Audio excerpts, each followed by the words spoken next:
દર્શક મિત્રો, ગુજરાત બુલેટિનમાં આપનું સ્વાગત છે। લખતર શહેર તેમજ ગ્રામ્ય વિસ્તારમાં 6 દિવસમાં 5 જગ્યાએ ચોરી થતા લોકોમાં ભારે રોષ જોવા મળ્યો। લખતર તાલુકાના વણા ગામ ખાતે જૈન દેરાસરમાં 620 વર્ષ જૂની પંચધાતુની પ્રતિમા અને ભંડારમાંથી રોકડ રકમ ચોરી થવા પામી। વણા ખાતે જૈન ધર્મનું આસ્થાનું કેન્દ્ર જૈન દેરાસરમાં 600 વર્ષ જૂની પંચધાતુની મૂર્તિની ચોરી થતાં જૈન શ્રાવકોમાં રોષની લાગણી ફેલાઈ।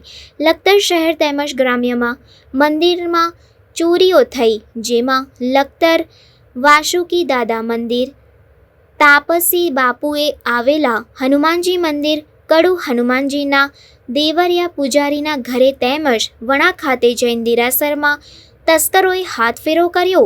લખતર શહેર તેમજ ગ્રામ્યમાં મંદિરોમાં ચોરી થતાં શહેરીજનો અને ગ્રામીણોમાં ભારે રોષ જોવા મળ્યો।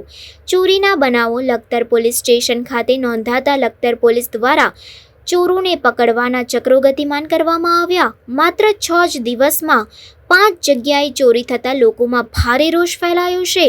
વણા ખાતે થયેલ ચોરીની લખતર પોલીસ સ્ટેશન ખાતે ફરિયાદ નોંધાતા લખતર પોલીસ તેમજ FSL ટેકનિકલ ટીમ ઘટના સ્થળે દોડી આવી અને આગળની વધુ તપાસ લખતર પોલીસ ચલાવી રહી છે।